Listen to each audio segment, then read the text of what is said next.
কবিতাৰ শিৰোনাম শিক্ষক। কবি নীলিম কুমাৰ। সকলো শিক্ষকেই মন্দিৰত বাস কৰে। সকলো শিক্ষকেই ছাত্ৰক আঙুলিত ধৰি পাৰ কৰাই ৰাস্তা আৰু দোকমোকালিৰ ঘণ্টা বজায়।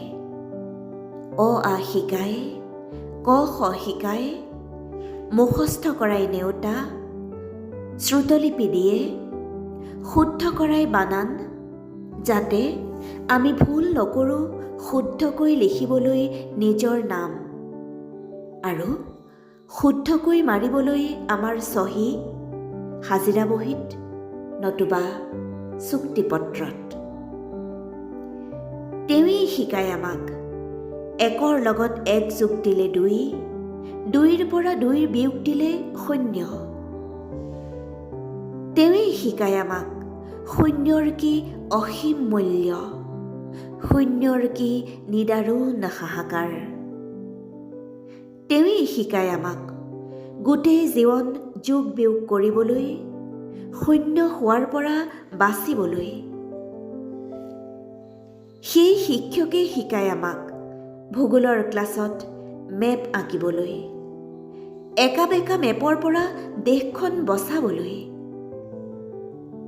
বুৰঞ্জীৰ ক্লাছত তেৱেই শিকায় পুৰণিৰ লগত যোগ দিবলৈ বৰ্তমান, বৰ্তমানৰ লগত যোগ দিবলৈ ভৱিষ্যত।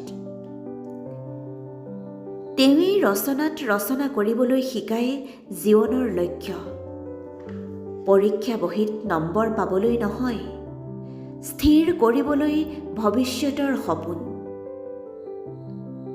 সেয়ে শিক্ষক দেখিলে সকলো ছাত্ৰই চাইকেলৰ পৰা নামে, যিদৰে মন্দিৰ দেখিলে সকলো মানুহৰে মূৰবোৰ হাউলি আহে।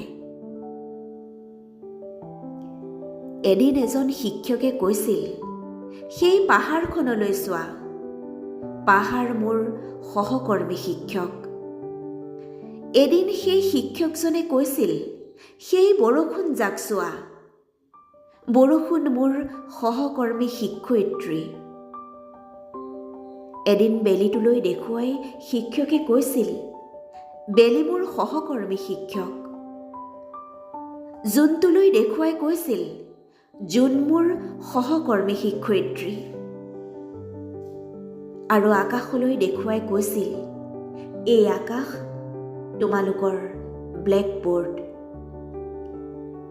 সেইদিনা বুজিছিলোঁ, সকলো শিক্ষকেই বাস নকৰে মন্দিৰত, সকলো শিক্ষকেই মানুহ, মাথো তেওঁৰ দৃষ্টি অনন্য, যি দৃষ্টিয়ে মানুহক আঙুলিত ধৰি পাৰ হ'বলৈ শিকায় জীৱনৰ কাঁইটীয়া বাট, যিয়ে আমাক শিকায় জীৱনৰ এনে কঠিন মন্ত্ৰ।